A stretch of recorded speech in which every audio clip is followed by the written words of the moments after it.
السلام علیکم ورحمۃ اللہ وبرکاتہ. آواز آ رہی ہے میری؟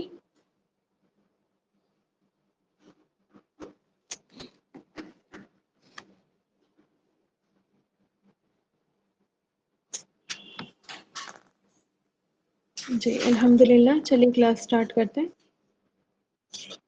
ان الحمد للہ نحمده ونستعینه ونستغفره ونعوذ باللہ من شرور انفسنا ومن سیئات اعمالنا فمن يهد الله فلا مضل له ومن يضلل فلا هادي له واشهد ان لا اله الا الله وحده لا شريك له واشهد ان محمدا عبده ورسوله.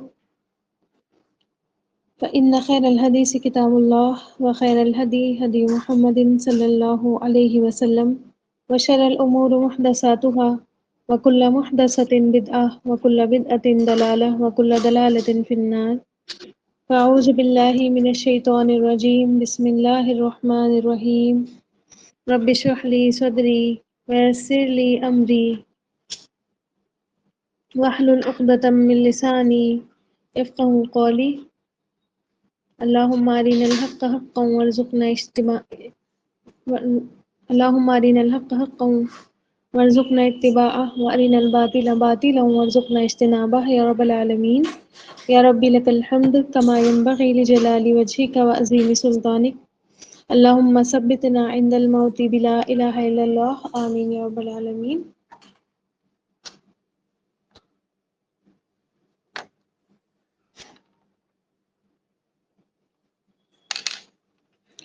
تو الحمدللہ ہم حضرت عمر کی سیرت پڑھ رہے تھے، اور حضرت عمر کی سیرت میں ہم دیکھ رہے تھے کہ کس طرح مدینہ آ کر، یعنی کہ جو مدنی زندگی آپ صلی اللہ علیہ وسلم کی رہی ہے، تو حضرت عمر آپ صلی اللہ علیہ وسلم کے کتنے ساتھ نبھایا کرتے تھے اور کتنے ساتھ رہا کرتے تھے. بہت ساری جنگیں ہوئیں، اور ان جنگوں میں حضرت عمر نے ایک بہترین کردار، ایک بہترین رول پلے کیا. اب آگے کی طرف چلتے ہیں اور دیکھتے ہیں کہ ایک واقعہ ہوا تھا، قرطاس کا واقعہ، جس کو تاریخ میں واقعہ قرطاس کے نام سے جانا جاتا ہے. اور اس کا ذکر میں نے جو ہے وہ حضرت ابو بکر کی سیرت میں بھی آپ کو بتایا تھا کہ یہ بات ہوئی تھی. اور اب تھوڑا سا، کیونکہ یہ حضرت عمر سے ریلیٹڈ بات تھی، تو یہاں پر تھوڑی سی ڈیٹیل یہاں دیکھ لیجئے کہ ہوا کیا تھا. آخر جب نبی کریم صلی اللہ علیہ وسلم کی وفات کا وقت آیا تھا،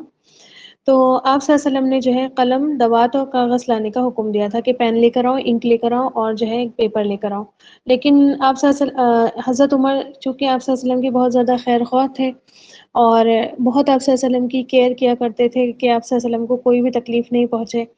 تو اس وقت حضرت عمر نے کہا تھا کہ آپ صلی اللہ علیہ وسلم کو بہت زیادہ تکلیف ہے. ہاں، حالانکہ اس وقت آپ صلی اللہ علیہ وسلم کیا تھے، بیمار ہی تھے، ہے نا. تو انہوں نے وہ تکلیف فیل کی، اور انہوں نے کہا کہ اس وقت تو بہت تکلیف میں آپ صلی اللہ علیہ وسلم، اور ہمارے پاس تو اللہ کی کتاب اور قرآن موجود ہے، اور وہ ہمارے لیے اس وقت کافی ہے. اس پر جب صحابہ کرام جو ہے مخالف ہونے لگے، حضرت عمر کے اگینسٹ باتیں کرنے لگے، تو آپ صلی اللہ علیہ وسلم نے فرمایا کہ چلے جاؤ، تمہیں نبی کے سامنے جھگڑنا نہیں چاہیے. ٹھیک ہے. تو سارے کے سارے وہاں سے آ گئے. اچھا، اس بیس پر آپ کو معلوم ہی ہوگا کہ بہت کنٹروورسی کریٹ کی جاتی ہے، اور ایک گروپ جو ہے حضرت عمر رضی اللہ تعالیٰ عنہ کو ان کی شان میں گستاخی کرتا ہے. لیکن آپ دیکھیں کہ یہ واقعہ جب ہوا تھا، یعنی کہ واقعہ قرطاس جب ہوا تھا، اس کے بعد بھی آپ صلی اللہ علیہ وسلم 3 دن تک وہ حیات رہے تھے، ٹھیک ہے، زندہ رہے تھے. اور اگر کوئی وحی آ جاتی تو آپ صلی اللہ علیہ وسلم ضرور اس کو لکھوا دیتے، لیکن آپ صلی اللہ علیہ وسلم نے نہیں لکھوایا. ٹھیک ہے. اور اس کی حقیقت بھی آج تک معلوم نہیں پڑی کہ کیا چیز آپ صلی اللہ علیہ وسلم لکھوانا چاہ رہے تھے جو نہیں لکھ سکی. اور قیاس آرائیاں لوگوں نے لگائی کہ وہی لکھوانا چاہ رہے تھے، یا سوچیے آپ کہ جب اللہ تعالیٰ نے کمپلیٹ ہی کر دیا تو کوئی وحی تو نہیں ہوگی، ہے نا، اس حالت میں. تو کوئی نہ کوئی بات یا کوئی نہ کوئی وصیت ہی آپ صلی اللہ علیہ وسلم جو ہے لکھوانا چاہ رہے تھے، جو کہ رہ گئی. ٹھیک. اور اچھا، ایک چیز اور یہاں پر دیکھیے کہ حضرت عمر کی سچائی سے، ان کے اخلاص سے آپ صلی اللہ علیہ وسلم سے زیادہ اور کون واقف ہو سکتا ہے، کون پہچان سکتا ہے کہ حضرت عمر کتنے زیادہ مخلص تھے اللہ تعالیٰ کے بھی اور نبی کریم صلی اللہ علیہ وسلم کے بھی.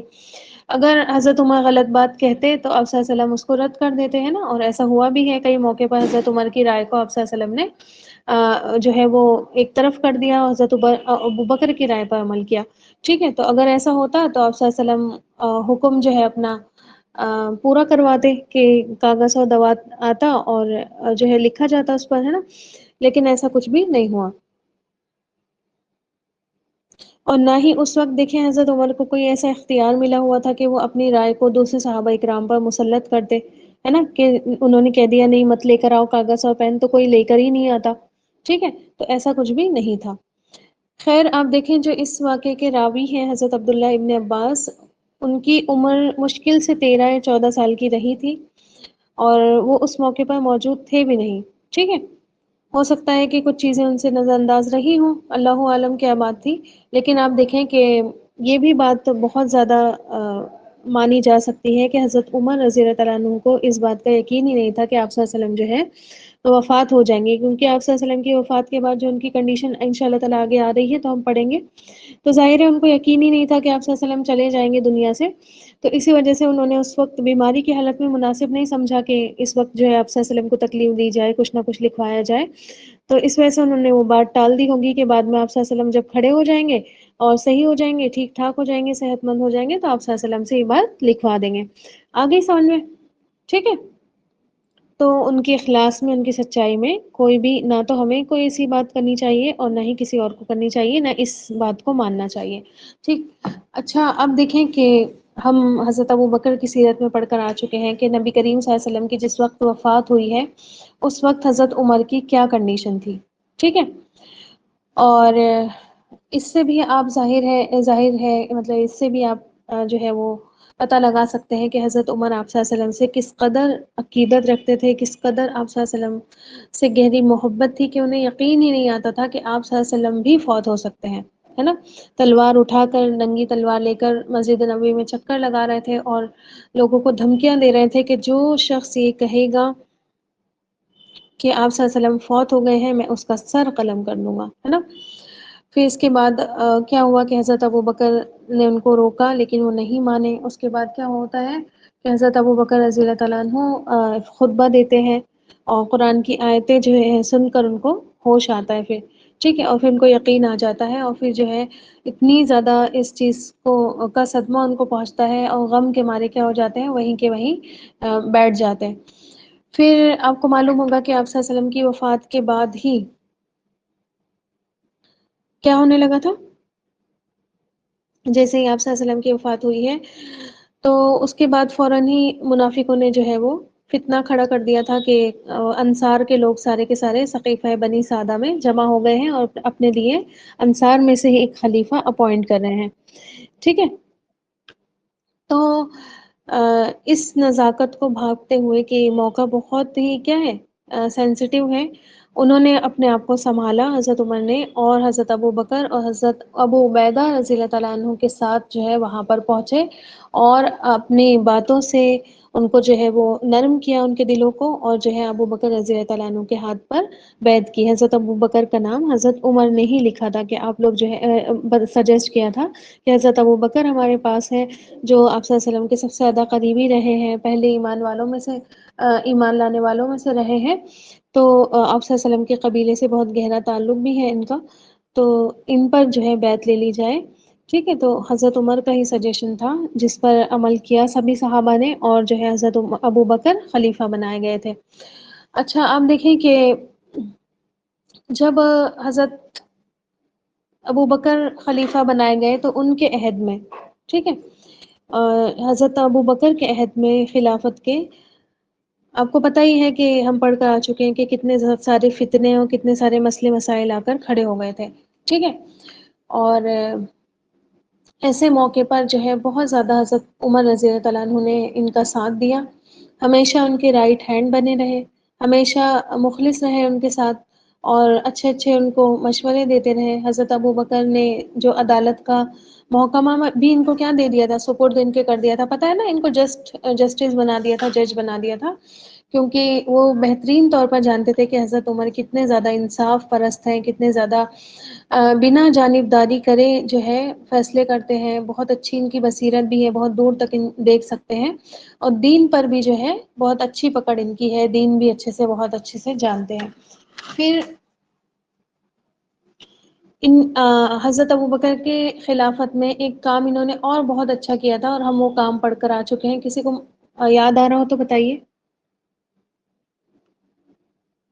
ایک بہت اچھا، ایک بہت بہترین مشورہ حضرت ابو بکر کو دیا تھا،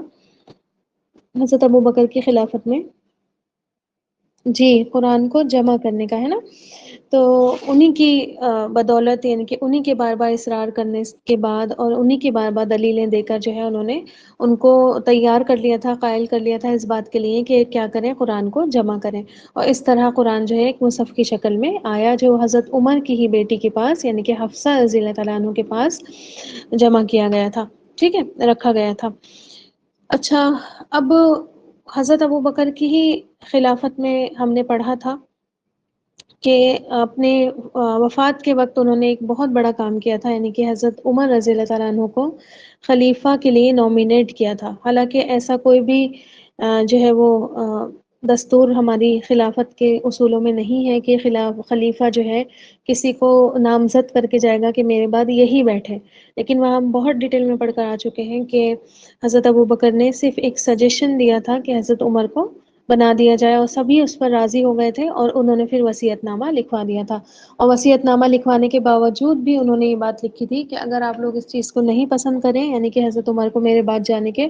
نہیں چاہتے ہیں خلیفہ بنانا، تو میں اس پر کیا ہے، تم پر کوئی زور زبردستی نہیں ہے، تم کسی اور کو بھی چوز کر سکتے ہو اور کسی بہترین انسان کو چوز کر سکتے ہو۔ تو یہ ہم پڑھ چکے ہیں کہ کس طرح سے ان کا انتخاب ہوا، ٹھیک ہے، اور کس طرح سے ان کو نومینیٹ کیا گیا، اور کس طرح سے حضرت ابو بکر رضی اللہ تعالیٰ عنہ نے ملت اسلام پر بہت بڑا احسان کیا، ٹھیک ہے۔ پھر جیسے کہ ہم وہاں پر دیکھ ہی چکے ہیں کہ نبی کریم صلی اللہ علیہ وسلم نے کسی کو بھی اپوائنٹ کر کے آپ صلی اللہ علیہ وسلم نہیں گئے تھے کہ میرے بعد میرا جانشین جو ہے خلیفہ یہ ہوں گے، ٹھیک ہے۔ اور آپ صلی اللہ علیہ وسلم نے یہ چیز عرب کے لوگوں پر، ان کے جو مزاج تھے انہی پر چھوڑ دیا تھا، ٹھیک ہے۔ اور کہیں ان کو یہ وجہ تھی کہ کہیں مسلمانوں کو یہ خیال نہ آ جائے کہ آپ صلی اللہ علیہ وسلم نے وحی کے مطابق خلیفہ جو ہے نومینیٹ کیا ہے، کیونکہ ظاہر ہے آپ صلی اللہ علیہ وسلم کی چاہے حدیثیں ہوں چاہے قرآن کی باتیں ہوں، سب کی سب کیا تھی، وحی کی شکل میں آپ صلی اللہ علیہ وسلم کے پاس آتی تھی، ٹھیک ہے۔ تو پھر آپ نے دیکھا کہ کس طرح سے ابو بکر رضی اللہ تعالیٰ عنہ کا چناؤ ہوا، ہے نا، اور ابو بکر رضی اللہ تعالیٰ عنہ نے اپنی وفات سے پہلے اجتہاد کی روشنی میں کام لیا اور حضرت عمر کا نام سجیسٹ کیا۔ بڑے بڑے صحابہ اکرام رضی اللہ تعالیٰ عنہ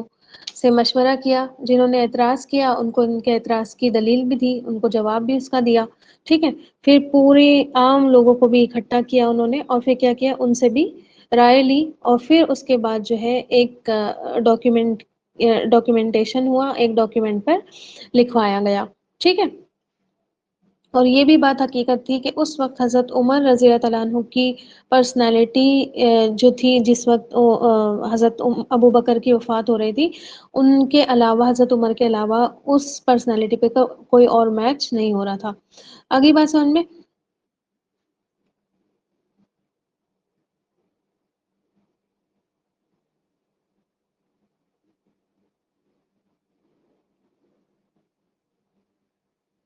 پھر اس کے بعد حضرت عثمان اور حضرت علی کی خلافت پہ بھی صحابہ اکرام کا اجماع ہوا تھا۔ ایسا نہیں ہے کہ صرف حضرت عمر رضی اللہ تعالیٰ عنہ کو اس طرح سے بٹھایا گیا ہے، بلکہ حضرت عثمان رضی اللہ تعالیٰ عنہ کو بھی، اور جو ہے حضرت علی رضی اللہ تعالیٰ عنہ کا بھی اسی طرح صحابہ اکرام کا اجماع ہوا۔ اور علامہ سیوطی لکھتے ہیں تاریخ الخلفاء، ان کی کتاب ہے، اس میں کہ صحابہ کا اجماع کسی بھی طرح سے کبھی بھی کوئی غلطی اور گمراہی پر ناممکن ہے، ٹھیک ہے۔ یعنی کہ اگر صحابہ اکٹھے ہو جاتے ہیں ایک رائے پر، آگے بات سمجھ میں، مان لیجیے حضرت عمر کی خلافت پر صحابہ اکٹھے ہو گئے، سارے کے سارے اکٹھے ہو گئے، تو پھر اس کا مطلب ہے کہ ان سے کوئی بھی غلطی نہیں ہوئی ہے، ٹھیک ہے۔ اجماعی غلطی صحابہ اکرام کبھی بھی نہیں، ہاں ہو سکتا ہے انڈیویجولی، میں نے آپ کو بتایا کوئی بھی انسان پرفیکٹ نہیں ہوتا تھا، اور انڈیویجولی بھی غلطی اگر کرتے تھے تو میں نے آپ کو بتایا تھا کہ اجتہاد کرنے والوں پر ایک اجر ضرور مل جاتا ہے، ٹھیک ہے۔ اگر اس کا اجتہاد غلط ہوتا ہے تو اس پر ایک اجر مل جاتا ہے، اور اگر اس کا صحیح ہو جاتا ہے اجتہاد تو پھر اس کو ڈبل اجر ملتا ہے۔ تو ہو سکتا ہے انڈیویجولی غلطیاں کرتے ہوں، لیکن آپ دیکھیں کہ اجماعی غلطی، یعنی کہ سب صحابہ اکرام اکٹھے ہیں اور سب صحابہ اکرام اکٹھے طور پر ایک فیصلہ سنائے جو کہ غلط ہے، نعوذ باللہ من ذالک، یہ تو ہمیں سوچنا بھی نہیں چاہیے، یہ تو ہمارے ایمان میں کیا آ جائے گی، پھر کمی آ جائے گی، ہے نا، اور ہمیں اپنی ایمان کی اصلاح کرنے کی ضرورت پڑے گی۔ تو خیر آپ دیکھیں کہ تمام کے تمام لوگوں نے جو ہے حضرت عمر کے ہاتھ پر بیعت کر لی اور ان کی مددگار بن گئے۔ حضرت علی بھی، جن کے فالوورز بہت زیادہ حضرت عمر پر باتیں بناتے ہیں، وہ خود بھی حضرت علی بھی ان کے بھرپور جو ہے ساتھی رہے، ہر طرح سے ان کو سپورٹ کیا، اپنے قیمتی مشورے ان کو دیتے رہے۔ اور آپ دیکھیں کہ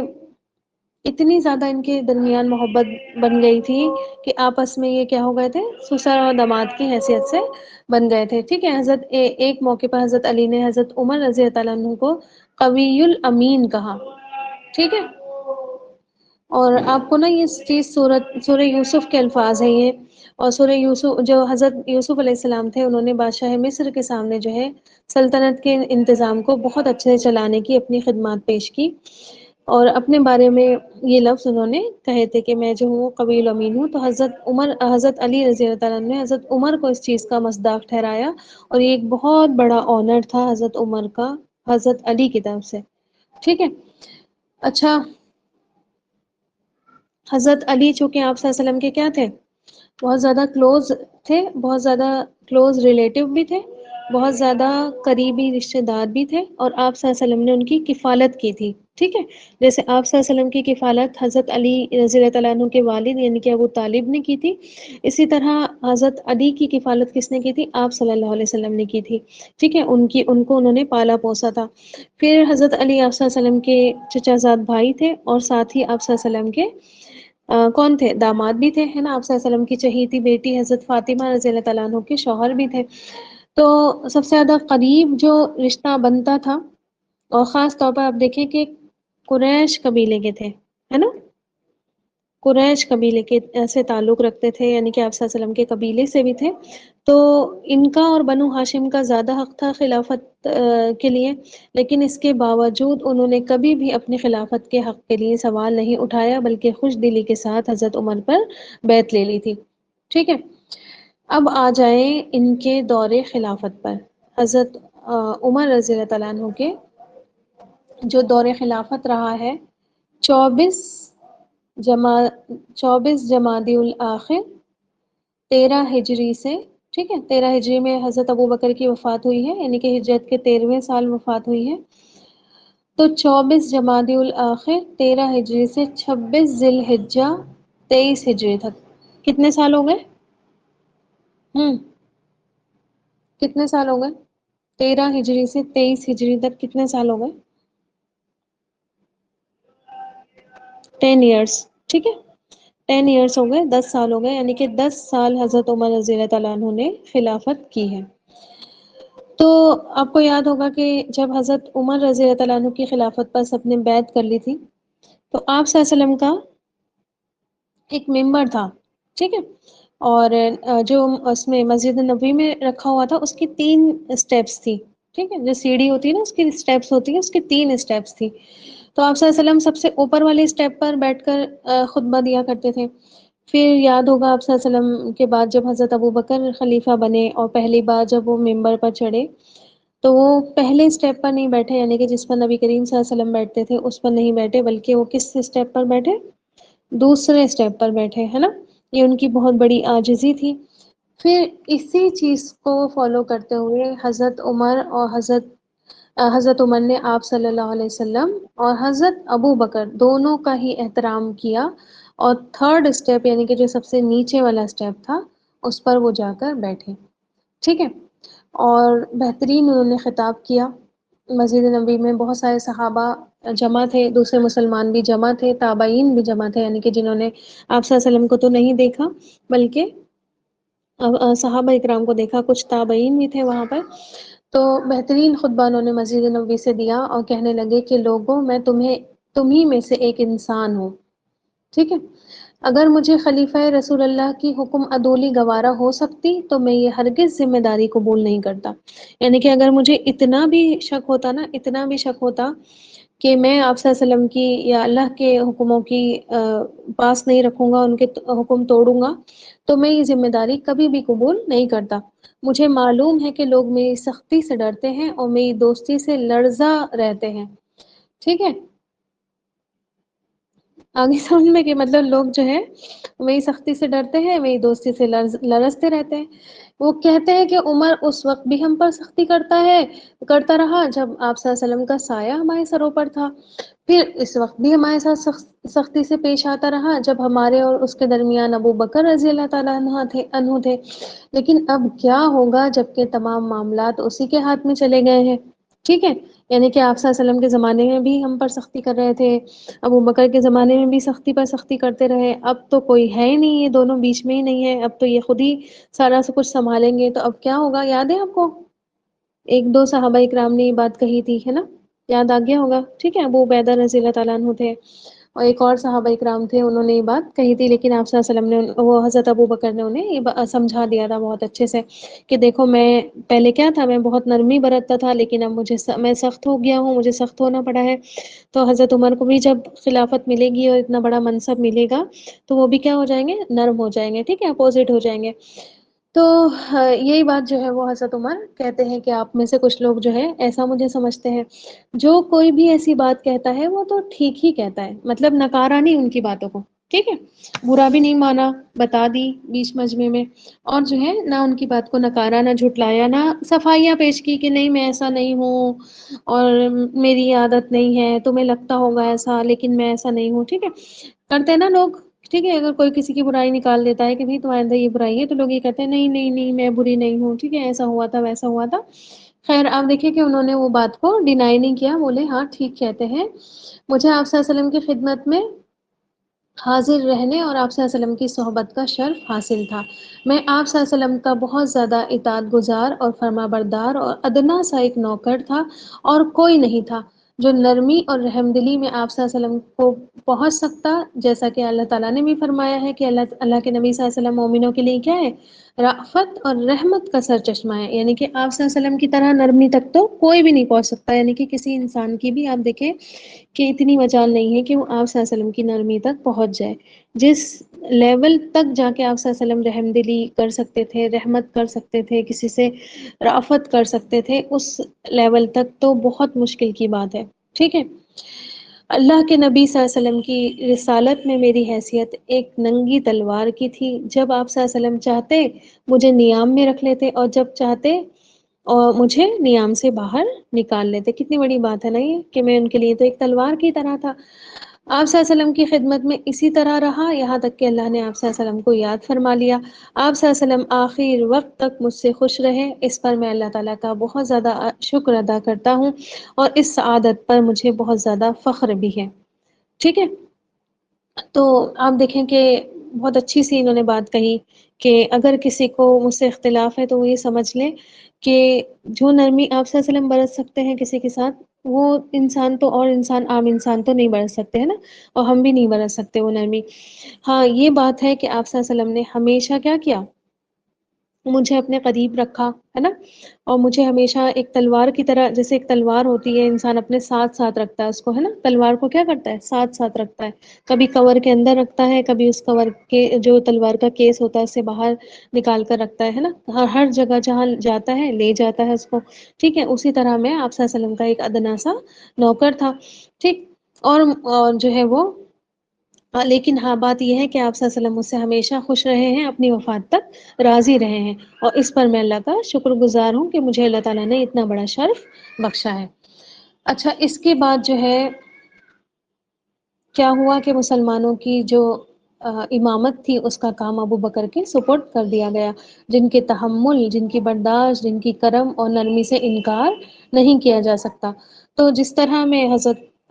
طرح میں نبی کریم صلی اللہ علیہ وسلم کا مطیع تھا، ان کا فرما بردار تھا، میں ان کا بھی، ابو بکر کا بھی اطاعت گزار رہا، ان کا بھی مددگار رہا، ان کا بھی میں رفیق رہا، اپنی سختی کو ان کی نرمی میں سمو دیتا، ٹھیک ہے، یعنی کہ ان کو بھی میں اپنی سختی ساری کی ساری ان میں ٹرانسفر کر دیتا، ٹھیک ہے، میں پھر سے ایک برہنہ تلوار تھا جسے وہ نیام میں رکھ لیتے یا اپنا کام کرنے کے لیے نیام سے باہر نکال لیتے، میں اسی طرح ان کے ساتھ بھی رہا یہاں تک کہ اللہ تعالیٰ نے انہیں ہم سے جدا کر دیا، اور وہ بھی آخر تک مجھ سے خوش رہے، ٹھیک ہے، آخر تک مجھ سے خوش رہے، یعنی کہ ایک دیکھیں نا آپ، حضرت ابو بکر کی وصیت ہی اس بات کی گواہ ہے، حضرت ابو بکر کا یہ کام کہ انہوں نے حضرت عمر رضی اللہ تعالیٰ عنہ کو نامینیٹ کیا، وہ اس بات کی گواہی دیتا ہے، اور چیخ چیخ کر اس بات کی گواہی دیتا ہے کہ نبی کریم وہ حضرت ابو بکر ان سے ہمیشہ راضی رہے، ہمیشہ خوش رہے، ٹھیک ہے۔ اور یہ جو حضرت ابو بکر کے اندر سختی آئی تھی، یہ بھی حضرت عمر نے کوٹ کوٹ کے ڈالی تھی، ٹھیک ہے، کہ سختی کرو سختی کرو، ہے نا۔ یاد ہوگا آپ کو جب ان کا زکوٰۃ کے جو مرتد تھے، یعنی کہ جو زکوٰۃ دینے سے منع کر رہے تھے، کہ وہ تائب ہو کر واپس لوٹ آئے تھے، یاد ہے نا آپ کو، تو منع کر دیا تھا ان کو کہ جہاد میں نہیں جانا، ان کو جہاد میں نہیں لے کے جائیں گے، ٹھیک ہے۔ تو یہ سارے سجیشن جو ہے وہ حضرت عمر ہی دیا کرتے تھے۔ پھر اسی طرح آپ دیکھیں کہ قرآن کو جمع کرنا، یہ کام بھی بہت مشکل کا کام تھا، ہے نا۔ حضرت ابو بکر نہیں چاہ رہے تھے، لیکن ان کو جا جا کے روز پن کرتے رہے، پن کرتے رہے، اور جو ہے چنگاری لگاتے رہے، اور جو ہے وہاں پر پھر آگ ہی لگی، اور پھر حضرت ابو بکر نے وہ کام کر دیا جو جس کے آج تک ہم احسان مند ہے۔ پھر کہنے لگے، لوگوں اب تمہارے معاملات کی ذمہ داری میرے کندھوں پر آ گئی ہے، دراصل یہ میری تمہارے ذریعے اور تمہاری میرے ذریعے سے آزمائش ہے، یعنی کہ دونوں کی آزمائش ہے، تمہاری میری میرے ذریعے سے آزمائش ہے، میرے تھرو آزمائش ہو رہی ہے تمہاری، اور میری تمہارے تھرو آزمائش ہو رہی ہے، ٹھیک ہے۔ اور تمہیں معلوم ہونا چاہیے کہ میری سختی اب نرمی میں بدل گئی ہے، لیکن ان لوگوں کے لیے ابھی بھی دیکھیے کہ مطلب سختی سے میں نرمی کی طرف تو چل پڑا ہوں، لیکن وہ لوگ جو ان لوگوں کے لیے سختی بدستور قائم ہے جو مسلمانوں پر ظلم کرتے ہیں، زیادتی کرتے ہیں، ٹھیک ہے۔ آپ نے وہ سنا ہوگا نا،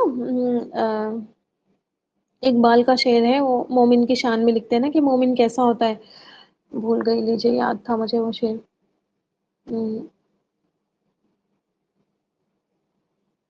دریاؤں کے دل جس سے دہل جائے وہ طوفان، ٹھیک ہے۔ اس طرح سے کچھ شعر ہے۔ تو آپ دیکھیں کہ مومنوں کے لیے بہت زیادہ رحم ہے نا، اور کافروں کے لیے بہت زیادہ سخت، ٹھیک ہے۔ تو کہنے لگے کہ وہ لوگ جو ابھی بھی مسلمانوں پر زیادتی کرتے ہیں، ظلم کرتے ہیں، ان کے لیے میری سختی ابھی بھی قائم ہے، ان کے لیے میں نرم نہیں پڑا ہوں، رہے وہ لوگ جو امن و سلامتی سے رہتے ہیں، جو رت ایمانی رکھتے ہیں، سو ان کے لیے میں تو سب سے زیادہ نرم ہوں، اور اگر کوئی کسی پر ظلم کرے گا یا زیادتی کرے گا تو میں اس وقت تک اسے نہیں چھوڑوں گا جب تک اس کا ایک گال زمین پر نہیں ٹکا دوں اور دوسرے گال پر اپنا پاؤں نہیں رکھ دوں، تاکہ وہ حق کے سامنے سرنڈر کر دے، ٹھیک ہے۔ مومن صرف مومن کے لیے نرم ہو سکتا ہے، مومن جو ہے وہ غلط کام کے لیے، باطل کے لیے نرم نہیں ہو سکتا۔ آج ہماری دیکھ لیجئے نرمی کدھر ٹرانسفر ہو چکی ہے، کہاں ہم کمپرومائز، مومنوں کے لیے تو ہم نہیں کمپرومائز کرتے، کرتے ہیں کیا؟ مومن کے لیے تو ہم ایسے ہیں کہ بھائی فلاں فرقے سے تعلق رکھتا ہے، بس یہ دشمن، یہ کافر، یہ جہنمی، اور کافروں سے اتنی دوستی ہے کہ ان کے خلاف کچھ بولنے کے لیے بھی زبانیں نہیں کھلتی ہیں، اپنے بھائیوں پہ اتنے وار، اپنے بھائیوں پہ اتنے عیب، اپنے بھائیوں پہ اتنے فتوے، اور پتہ نہیں کیا کیا کیا کیا کیا کیا، ان سے بالکل منہ موڑ کر چلیں گے، ان کو مسجدوں میں نہیں آنے دیں گے، ان کی مسجدوں میں نہیں داخل ہوں گے، ان کی کوئی بات چاہے وہ کتنی ہی اچھی بات کہہ رہے ہوں، ان کی کوئی بات نہیں سنیں گے۔ مومنوں کے لیے سخت اور کافروں کے لیے نرم، ان کی ہر بات ماننے کو تیار ہے، وہ کہہ رہے ہیں نماز مت پڑھو، نماز نہیں پڑھیں گے، وہ کہہ رہے ہیں اذان مت دو، اذان نہیں دیں گے، اور وہ کہہ رہے ہیں بھائی پردہ حجاب چھوڑ دو تو پردہ حجاب چھوڑ دیں گے، وہ کہیں گے کہ بھائی داڑھی مت رکھو تو داڑھی نہیں رکھیں گے، ہے نا۔ جو دین کے کام وہ منع کریں گے، ان تمام دین کے کاموں پر ہمارا کمپرومائز، ٹھیک ہے، ہمارا کمپرومائز۔ تو آپ بتائیں مجھے کہ جو اللہ تعالیٰ نے مومنوں کی صفت رکھی ہے، ایک مومن کا کردار بتایا ہے اللہ تعالیٰ نے، کہ مومن جو ہے، مومن کے لیے، ایک مسلمان اپنے بھائی کے لیے جو ہے بہت زیادہ نرم ہوتا ہے نا، اور کفار کے لیے بہت زیادہ سخت ہوتا ہے۔ کیا ہم مومن کہلانے کے لائق ہیں آج جو ہمارا سین چل رہا ہے؟ اپنے اپنے آپ کو نہیں، بحیثیت امت دیکھیے تمام لوگوں کو کہ کیا ہم اس رول پر پورے اترتے ہیں، کیا یہ والا ایمان ہے ہمارا؟ ہرگز بھی نہیں ہے نا۔ تو خیر آپ دیکھ لیں کہ آج کسی کافر کو کہتے ہوئے ہمیں اتنا ڈر لگتا ہے، کوئی بھی بات اتنی سی کچھ بھی ہمارے منہ سے نہیں نکلتی اس کے سامنے، اور جو ہے ایک مومن کو، کافر کو کافر کہتے ہوئے ہمیں ڈر لگتا ہے، اور مومن کو کافر کہتے ہوئے ہمیں ہرگز بھی ڈر نہیں لگتا ہے۔ آ رہی بات سمجھ میں؟ نہ ہم ڈرتے ہیں، نہ ہمیں کوئی گھبراہٹ ہوتی ہے، نہ ہمیں کوئی برا لگتا ہے، بس ہم کہہ دیتے ہیں جو منہ میں آتا ہے ایک مومن کو، ایک مومن کے خلاف، لیکن کافر کے لیے ہم کچھ بھی زبان پر نہیں لے کر آتے۔ حالانکہ صحابہ اکرام کی سیرت ہمیں کیا بتاتی ہیں صحابہ اکرام ہمیں کیا سیکھ دے کر گئے ہیں کہ مومنوں کے لیے ہمیشہ نرمی. اب چاہے اب دیکھیں کہ اس چیز کو بھی بہت اچھالا جاتا ہے کہ مسلمان تو ایسے ہوتے ہیں، ان کے دین میں تو یہ ہے کہ اپنے بھائی سے کچھ مت کہو، اور جو ہے وہ دوسروں کافروں پہ لڑ پڑو، ان کے لیے تلوار اٹھا لو. اس چیز کو بھی بہت کنٹروورسی بنائی جاتی ہے. ٹھیک ہے، تو آپ مجھے بتائیے، ایک طرف 10 نان مسلم ہیں اور ایک طرف 10 مسلمان ہیں، ٹھیک ہے، اور آپس میں ان کی لڑائی ہو رہی ہے، تو کیا مسلمان اپنے ہی بھائی کو مار دے گا؟ ہوں یا پھر چلے نان مسلمس کی بات کر لیں، اگر وہ 10 نان مسلمس ہیں اور چاہے وہ غلطی پر بھی ہے اور وہ ان کی آپس میں جنگ ہو رہی ہے مسلمانوں سے، تو کیا وہ نان مسلم اپنے بھائی کو مار دے گا؟ اس وقت تو سبھی اپنی اپنی کمیونٹی ہی بھائی بھائی مانی جائے گی، ہے نا. کبھی بھی ایسا نہیں کرے گا نا، ایک نان مسلم بھی ایسا نہیں کرتا، لیکن باتیں بنتی ہیں تو صرف مسلمانوں پر ہی بنتی ہیں، ہے نا. اب مان لیجیے، چلیے ہندو مسلم چھوڑیے، ہے نا، نان مسلم و مسلم چھوڑیے، ایک کنٹری کے لوگ ہیں، ٹھیک ہے، چاہے وہ ہندو ہو، چاہے وہ مسلم ہو، چاہے سکھ ہو، چاہے وہ عیسائی ہو، ٹھیک ہے، ایک کنٹری کے لوگ ہیں، ایک جگہ رہنے والے لوگ ہیں، اور ان کی جنگ ہو جاتی ہے دوسری کنٹری کے لوگوں سے، ٹھیک ہے. اب آپ دیکھیں کہ ایک دیش میں رہنے والا اپنے دیش کے بھائیوں کو تو نہیں مارے گا نا، ٹھیک ہے. وہ سامنے والا ہی اس کے لیے دشمن ہے، چاہے وہ کتنا ہی بڑا اس کی کمیونٹی کا بندہ ہو، وہ اپنے ہی دیش کا ساتھ دے گا، وہ دوسرے کے دیش کا ساتھ نہیں دے گا. تو آپ دیکھیں کہ یہ دنیا کی طرف جب ہم آتے ہیں تو ہمارا یہ ایٹیٹیوڈ ہوتا ہے، اور جب مسلمانوں کی بات چل رہی ہوتی ہے تو مسلمانوں کے بارے میں یہ ایٹیٹیوڈ ہوتا ہے کہ یہ اپنے اپنے لیے یہ سوچ رکھتا ہے. ٹھیک ہے، تو ایسا ہر جگہ ہوتا ہے، بس انسان کو اپنی کمیاں نہیں دکھائی دیتی، اپنی باتیں نہیں دکھتی ہیں، دوسروں کی کمی پہ، دوسروں کی اچھی چیز پہ بھی انسان کیا کرتا ہے، وار کر دیتا ہے، دوسروں کی اچھی چیز کو بھی جو ہے کنٹروورسی بنا دیتا ہے. خیر آپ دیکھیں، کہتے ہیں کہ اگر کوئی ظلم و زیادتی کرے گا تو میں مطلب کچل دوں گا اسے، ٹھیک ہے، اپنے پیروں تلے، یہاں تک کہ وہ حق کے آگے سرنڈر نہیں کرے. لوگوں، مجھ پر تمہارے کچھ حقوق ہیں، مجھ پر تمہارے کچھ رائٹس ہیں جو میں تمہارے سامنے بیان کر دیتا ہوں. اپنے یہ حق مجھ سے حاصل کر لو. کتنی بڑی بات ہے نا. کون اپنے حقوق یاد کراتا ہے کسی کو؟ ہم کہتے ہیں کبھی کہ ہمارے تم پر حق ہے، لے لو ہم سے یہ ہمارا یہ اپنا حق؟ کبھی نہیں کہتے ہیں نا. تو کہتے ہیں کہ یہ اپنے حق مجھ سے حاصل کر لو، مجھ پر تمہارا یہ حق ہے کہ جب تم میں سے کوئی میرے پاس آئے تو مجھ سے اپنا حق لے کر جائے. مجھ پر تمہارا حق یہ ہے کہ تمہارے خراج اور اس غنیمت میں سے جو اللہ تعالیٰ نے تمہیں عطا کی، کوئی چیز ناحق نہ لے لوں. ٹھیک ہے، کیا حق ہے کہ کوئی بھی چیز، یعنی کہ جو تمہارے لیے اللہ تعالیٰ نے دی ہے، یعنی کہ جیسے جنگ پر جایا کرتے تھے صحابہ کرام، وہاں سے مال غنیمت لیا حاصل کیا کرتے تھے، ٹھیک ہے.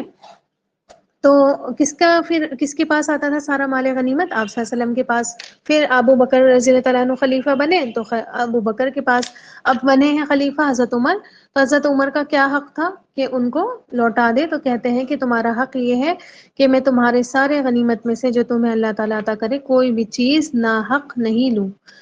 پھر کہتے ہیں تھرڈ ون دیکھیں، مجھ پر تمہارا یہ حق ہے انشاءاللہ میں تمہارے عطیات اور وظائف میں اضافہ کروں گا اور تمہاری سرحدوں کو مضبوط کر دوں گا. ٹھیک ہے. ڈیوٹی دیکھیں، ڈیوٹی لینا کسی سے بہت آسان ہوتا ہے، بار بار بار بار نا اس کو ٹوکتے رہو ٹوکتے رہو، بھائی تمہارا یہ حق، تمہارا یہ حق، تمہارا ڈیوٹی ادا کرنا. ڈیوٹی ادا کرنا جو ہے وہ بہت مشکل کا کام ہوتا ہے. اور ڈیوٹی کو سمجھنا کہ اللہ تعالیٰ نے ہم پر یہ ڈیوٹی رکھی ہے، اللہ تعالیٰ نے ہم پر یہ حق رکھا ہے دوسروں کا بھی. ٹھیک ہے. عطیات کہتے ہیں تحفے تحائف کو. ٹھیک ہے. تو تمہارے تحفے تحائف میں، تمہارے وظیفوں میں، اسکالرشپس میں تمہاری کیا کرتا رہوں گا؟ بڑھوتری کرتا رہوں گا. اور جو تمہاری سرحدیں ہیں ان کو مضبوط کر دوں گا. اور مجھ پر تمہارا یہ حق ہے کہ میں تمہیں کبھی ہلاکت میں نہیں ڈالوں، یعنی کہ مجھ سے کوئی بھی کام ایسا نہیں ہو جس سے تم کیا ہو، ہلاک ہو جاؤ، جس سے تمہیں پریشانی ہو. تمہیں گھر واپس آنے سے نہ روکے رکھوں، اور جب تم جنگ پر جاؤ تو ایک باپ کی طرح تمہارے گھر والوں کی نگہبانی کروں. ٹھیک ہے. یعنی کہ اگر جنگ سے کوئی واپس آنا چاہے تو میں اسے نہیں روکوں. میں کون ہوتا ہوں اس کو روکنے والا؟ اگر اس کا دل چاہ رہا ہے اپنے گھر واپس آنے کو تو میں تمہیں نہیں روکوں گا، ہے نا. یہ تمہارا حق ہے، تم اس کو مجھ سے لے لو.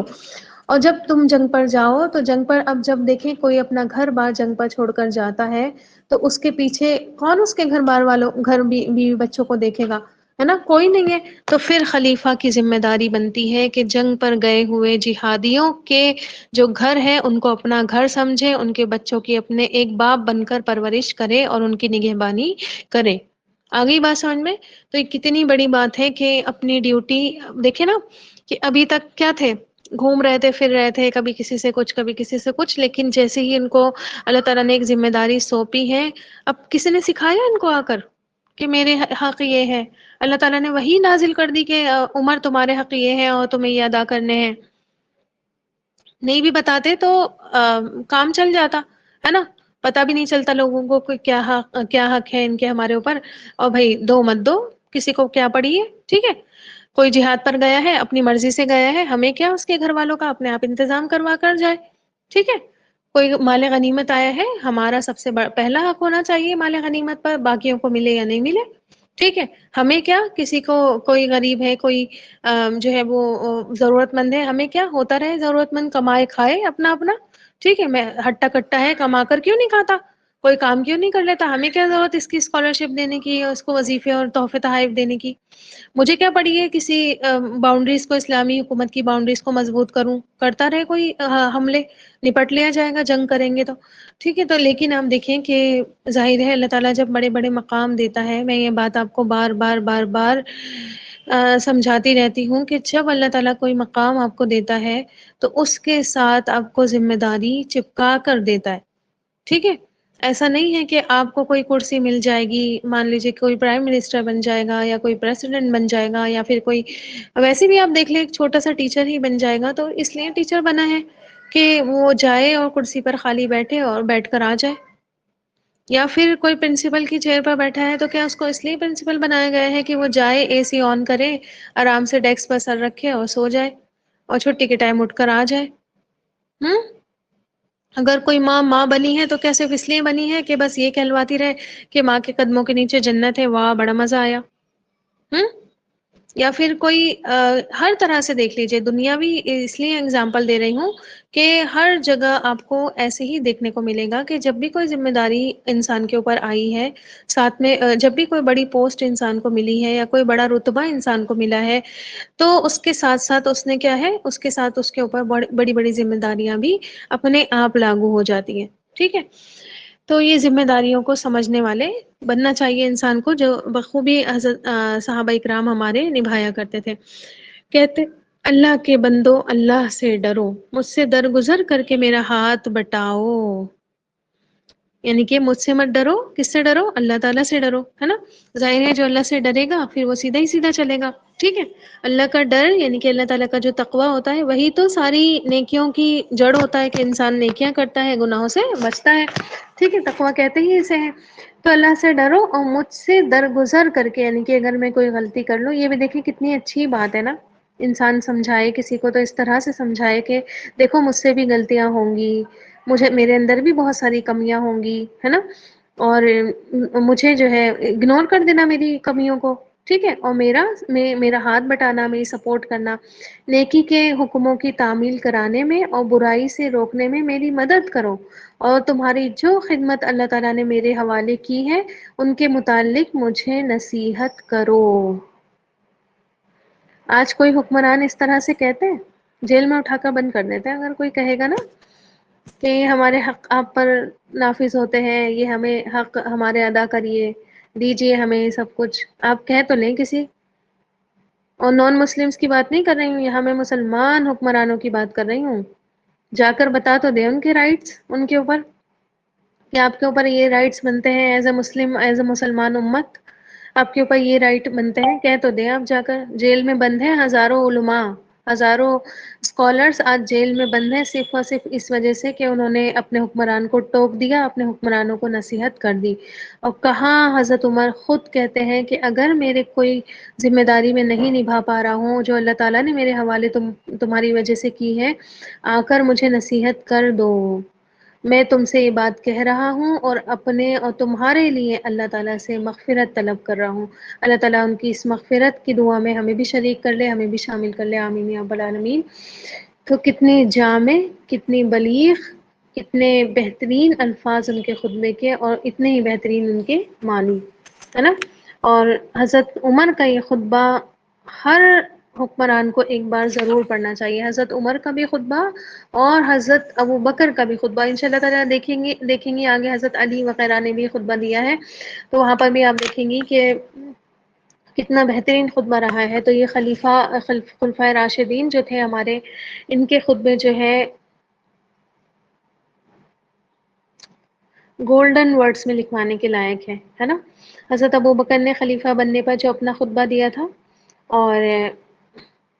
اس میں بھی اپنی جو پالیسیز تھی، یعنی کہ جو خلافت کا کام انہیں کرنا تھا آگے چل کے، ان پالیسیز کو بالکل کھلم کھلا اس کا اعلان کیا تھا کہ نا کہ میں ایسے ایسے کام کروں گا، ہے نا، اور تم نے میرے ساتھ یہی کرنا ہے، اور یاد ہے نا آپ کو کہ میں تم سے ہمیشہ ڈرتا رہوں گا، ہے نا، تمہارے مقابلے ہمیشہ کمزور رہوں گا، ٹھیک ہے، اور تم میرے لیے ہمیشہ قوی رہو گے۔ یاد ہے آپ لوگوں کو وہ بات؟ مجھے تو کبھی بھولتی نہیں ہے وہ بات، کہ اگر تمہارا حق میرے اوپر آ رہا ہے اور میں تمہیں نہیں ادا کر رہا، تو تم جو ہے میرے سامنے مضبوط رہو گے اور میں تمہارے سامنے کمزور رہوں گا، اور اگر کسی کا حق میرے اوپر آ رہا ہے، یعنی کہ کوئی زیادتی اور ظلم کر رہا ہے، اور وہ ہمیشہ مجھ سے کیا رہے گا، کمزور رہے گا، اور میں اس سے زیادہ ہمیشہ مضبوط رہوں گا۔ اور بہت ساری باتیں حضرت ابو بکر نے بھی کہی تھی۔ تو ہمیشہ یاد رکھیے کہ کسی بھی پوسٹ پر جب اللہ تعالیٰ آپ کو اس طرح کی پوسٹ دے یا آپ کی اولاد کو دے، تو ان کو یہ خطبے ضرور سنایا کریے، ضرور سمجھایا کریے۔ اور یہ خطبے ان کے ایسے ہیں کہ صرف ضروری نہیں ہے کہ کوئی خلافت ہی سنبھالے تو یہ اس کو ضرورت پڑے، ہے نا، پالیسیز کی، نہیں، بلکہ ہر چیز میں دیکھیے، ہر چیز میں ہی کچھ نہ کچھ رائٹ بنتے ہیں نا، کوئی پوسٹ آتی ہے تو کچھ نہ کچھ حق دوسروں کے بنتے ہیں دینے، ٹھیک ہے، تو ہر جگہ یہ ان کے خطبے فٹ ہو سکتے ہیں، ہر کوئی ان کو اپلائی کر سکتا ہے، ہر جگہ اپلیکیبل ہے، ٹھیک ہے۔ اچھا آپ دیکھیں کہ حضرت عمر نے جو ہے حضرت ابو بکر کے اسی پالیسی کو آگے لے کر حضرت عمر جو ہے چلے، انہوں نے بھی واضح طور پر اعلان کر دیا کہ خلیفہ کی جو ایک حیثیت ہوتی ہے، ایک خلیفہ جو ہوتا ہے، اس کا مطلب یہ نہیں ہوتا ہے کہ ایک جابر حکمران ہے، ایک جابر جو ہے حکم چلائے گا اب ہم پر، اور نہیں، بلکہ کیسی اس کی حیثیت ہوتی ہے کہ وہ قرآن اور سنت کے مطابق عمل کرنے اور مسلمان کے حقوق کی حفاظت کرنے کا پابند بنایا جاتا ہے، ٹھیک ہے، کہ مسلمانوں کے رائٹس دینے کا پابند ہے، ان کے حقوق کی حفاظت کرنے کا پابند ہے، اور جو ہے قرآن اور سنت کے مطابق عمل کرنے کا پابند ہے۔ چھوٹے سے چھوٹا مسلمان اس سے جو ہے، یعنی کہ ایک خلیفہ سے ایک چھوٹے سے چھوٹا مسلمان بھی جواب لے سکتا ہے کہ یہ تم نے کیوں کیا، ایسا تم نے کیوں کیا۔ اور آپ دیکھیے گا ابھی اتنی ساری مثال آپ کو حضرت عمر کی مل جائیں گی کہ کتنے سارے لوگوں نے حضرت عمر کو ٹوکا، ہے نا، ایک گڑیا کا آپ کو ملے گا نا کہ خطبہ چل رہا تھا حضرت عمر کا، وہ نہیں کہ چھوڑو ختم کرو یہ خطبہ، پہلے یہ بتاؤ یہ جو کپڑے پہنے ہیں یہ کہاں سے لے کر آئے ہو، ٹھیک ہے، کتنے کے آئے ہو، اتنی تو تمہاری سیلری بھی نہیں ہے، کتنے کے آئے، کہاں سے آئے۔ تو خیر ابھی آپ ان شاء اللہ تعالیٰ دیکھیں گی بہت سارے واقعات اس میں کے ملیں گے کہ بیچ بازار میں رک کر حضرت عمر کو لوگ ٹوک دیا کرتے تھے، اور وہ کبھی برا نہیں مانتے تھے، اور الٹا اس چیز کو اپریشیٹ ہمیشہ کرتے تھے کہ اچھا ہوا تم نے مجھے بتا دیا، اچھا ہوا تم نے میری نصیحت کر دی، اچھا ہوا تم نے مجھے کریکٹ کر دیا اس جگہ پر، ٹھیک ہے۔ کبھی ان کے اندر آپ کو یہ نہیں ملے گا کہ انہوں نے کسی کو ڈانٹا ہو، حالانکہ اتنے سخت تھے، ہے نا، چاہتے تو یہ کہتے اچھا مجھے بتا رہے،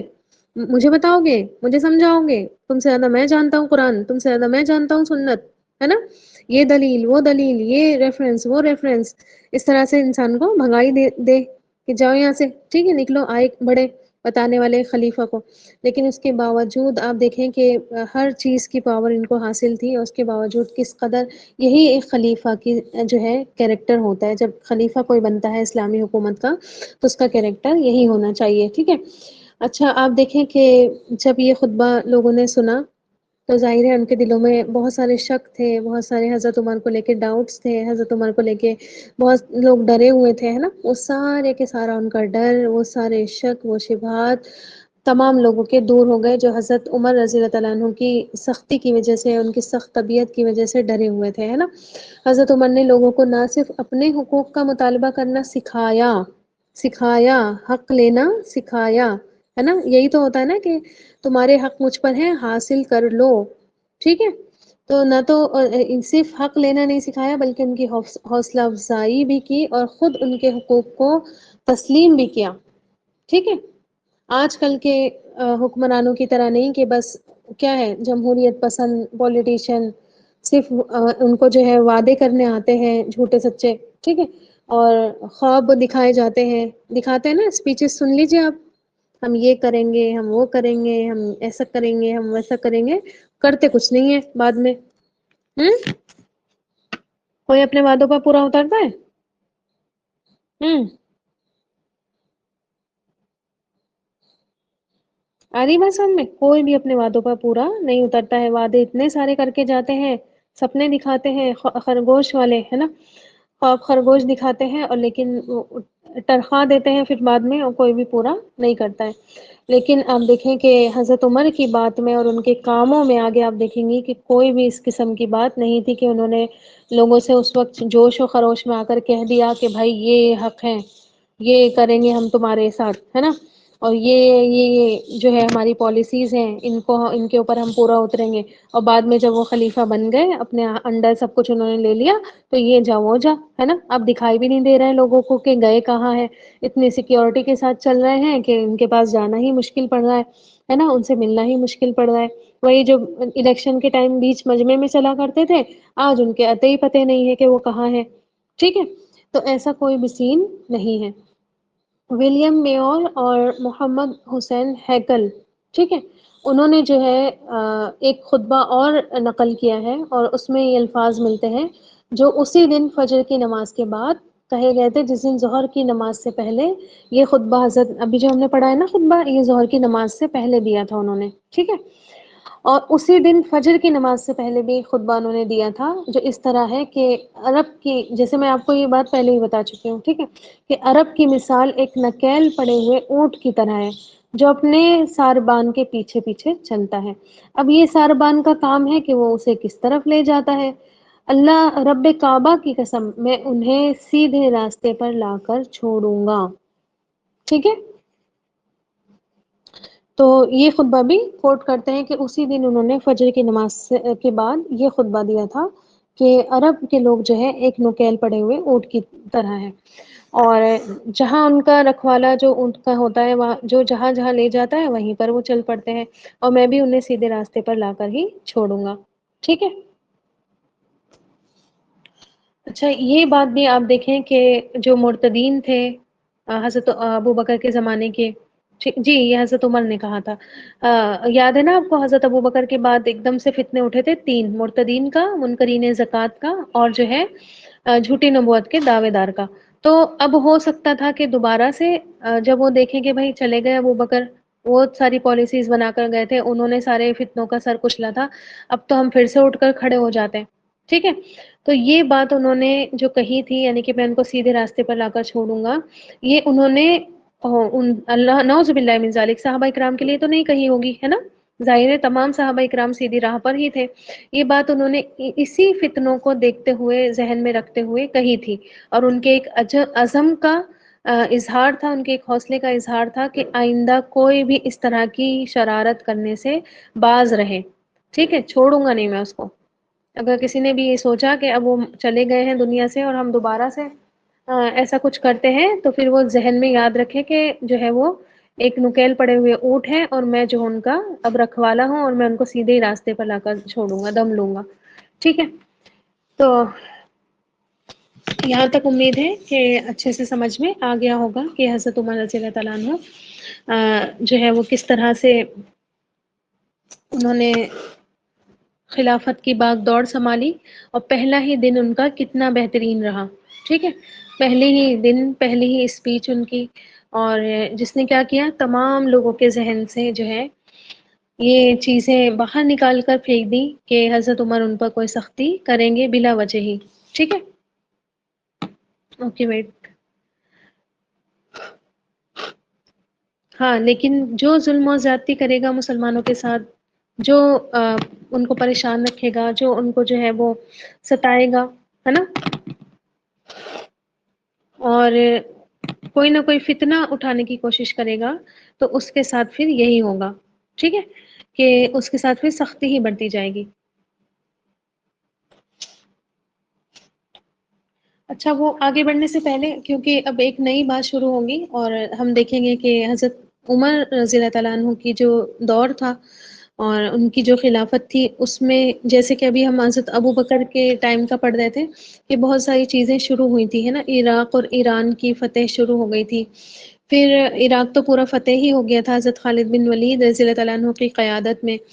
پھر ہم دیکھیں گے کہ جو پرشین اور رومن امپائر تھے ان کو بھی کیا ان کا سر بھی کچلا گیا تھا، لیکن بیچ بیچ میں وہ کیا کرتے تھے، کچھ نہ کچھ شرارتیں نکالتے رہتے تھے. ٹھیک ہے، تو اس کے بعد کیا ہوا کہ حضرت عمر رضی اللہ تعالیٰ عنہ نے جب باغ دوڑ سنبھالی تو انہی سب چیزوں کو آگے لیتے ہوئے وہ چلے، اور بہت ساری فتوحات حضرت عمر رضی اللہ تعالیٰ عنہ کے ہاتھوں پر ہوئی، جس میں ایک بہترین فتح، اللہ کرے کہ ہمیں پھر سے وہ فتح دیکھنا نصیب ہو، وہ تھی مسجد اقصیٰ یعنی کہ فلسطین انبیاء کے سرزمین کی فتح، جو حضرت عمر کے ہاتھوں پر ہوئی ہے. حضرت عمر کو اس بات کا شرف ملا کہ حضرت عمر نے یہ کام کیا. ٹھیک ہے، تو اللہ تعالیٰ سے دعا بھی کیجیے ساتھ ہی کہ اللہ تعالیٰ ہمیں دوبارہ وہ دن کوئی نہ کوئی عمر ہمارے اندر سے نکال دے، اللہ تعالیٰ کوئی نہ کوئی صلاح الدین ایوبی ہمارے اندر سے نکال دے، اللہ تعالیٰ کوئی نہ کوئی سلطان عبد الحمید ہمارے اندر سے نکال دے، جو پھر سے ہمیں مسجد اقصیٰ لوٹا دے. پتہ نہیں کب آئے گا، ہمیں تو اپنے اوپر کوئی وہ بھی نہیں ہے اتنا یقین. ہاں، وہاں کے لوگوں سے ہم یہ ایکسپیکٹ کر سکتے ہیں کہ کوئی نہ کوئی ایسا وہاں پر نکلے گا جو انشاءاللہ تعالیٰ یہ کام کرے گا. ٹھیک ہے، باقی ہم کسی سے نہ تو یہاں کے لوگوں سے، یہاں کے لوگ تو خود ہی اپنی پریشانیوں میں مبتلا ہیں، اپنی پریشانیاں جھیل رہے ہیں، یہاں کے لوگ کچھ نہیں کر سکتے. اور کیونکہ ہم تو رہ ہی رہے ہیں کفار کی ہی سرزمین پر، اور انہی کے انڈر، انہی کے قانونوں کے تحت رہ رہے ہیں. باقی آپ دیکھیں کہ جو لوگ اسلامی حکومت کا نام اپنے اوپر لگاتے ہیں، ٹیگ لگاتے ہیں کہ ہم اسلامی قانون چلا رہے ہیں، ان سے بھی کوئی امید ہمیں نہیں ہے. آپ نے دیکھا ہوگا کہ غازہ مطلب بالکل سٹا ہوا ملک، جو بالکل سٹی ہوئی جگہ ہے، وہاں پر اتنی بارڈنگ ہو رہی ہے، اتنا زیادہ مسلمانوں کو شہید کیا جا رہا ہے، اور سب کچھ ہو رہا ہے، لیکن برابر ہی ایجپٹ میں آپ کو پتہ ہے کنسرٹ ہوئی تھی، کروڑوں روپے اس میں خرچ کیے گئے اور لاکھوں مسلمان وہاں پر اس کنسرٹ میں شامل رہے. یہی لاکھوں مسلمان کیا جنگ کے میدان میں نہیں آ سکتے تھے؟ حالانکہ برابر بالکل باؤنڈری لگی ہوئی ہے نا، باؤنڈری لگی ہوئی ہے برابر سے، جاتے وہاں پر جاتے اور حملہ بولتے. لیکن بس کہتے نہیں ہے کہ نا، جب امت لہو اور لائب میں پڑ گئی ہے، ناچ گانوں میں پڑ گئی ہے، تو پھر وہ یہ کام کیسے کر سکتی ہے؟ اتنا بڑا کام اللہ تعالیٰ اس کو کیسے دے سکتا ہے؟ بالکل بھی نہیں دے سکتا. ٹھیک ہے، تو یہ والا کام یہ لوگ تو نہیں کریں گے، امید ہی مت رکھیے، نہ خود سے رکھیے، نہ آپ دیکھیں کہ ان لوگوں سے رکھیے، بلکہ کوئی نہ کوئی انشاء اللہ تعالیٰ ایسا اللہ تعالیٰ اٹھا دے انہی میں سے، یہ جو شہادت کے جام پی رہے ہیں، اللہ تعالیٰ انہی میں سے کسی کو اس قابل بھی بنا دے کہ دوبارہ سے مسجد اقصیٰ اللہ تعالیٰ ہمیں ملوا دے. انشاءاللہ ضرور ملے گی، اللہ تعالیٰ کے نبی صلی اللہ علیہ وسلم نے وعدہ کیا ہے تو ملتا ہے. اچھا، مجھے اقبال کی جو نظم تھی نا، ایک بار وہ سن لیجیے، انشاءاللہ ہم کلاس کو اینڈ کریں گے. مجھے بہت اچھی لگتی ہے وہ. ٹھیک ہے،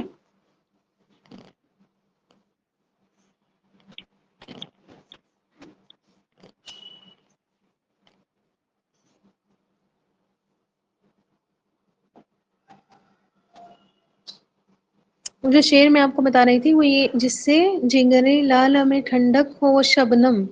ٹھیک ہے، یعنی کہ مومن کیسا ہوتا ہے کہ جس کو دیکھ کر، جس کی باتیں سن کر، جس کی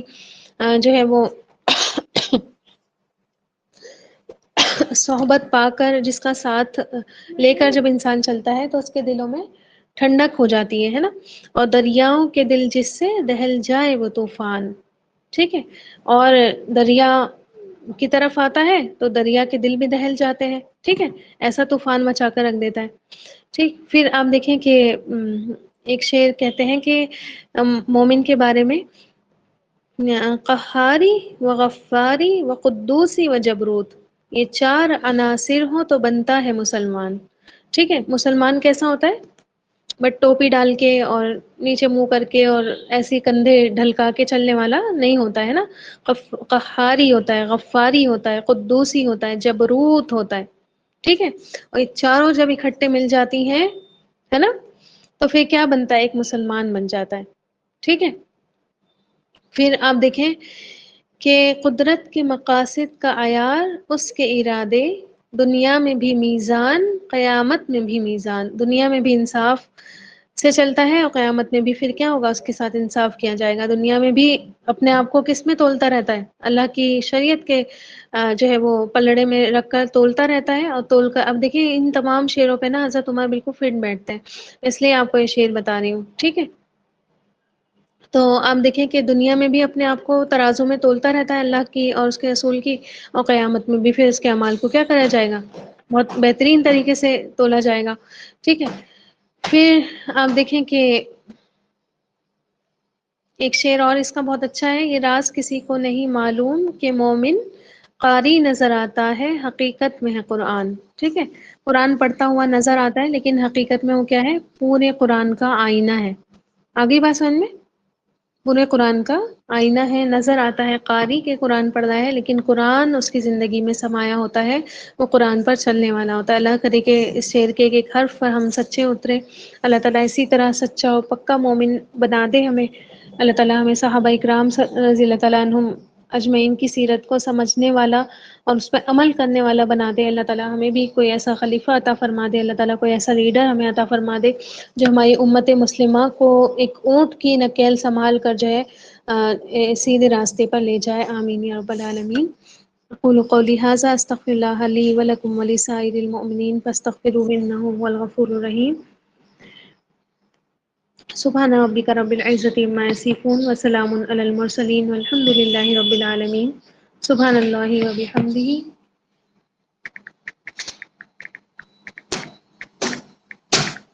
سبحانک اللہم وبحمدک، نشہد ان لا الہ الا انت، نستغفرک ونتوب الیک۔ جزاکم اللہ خیرا کثیرا۔ السلام علیکم ورحمۃ اللہ وبرکاتہ۔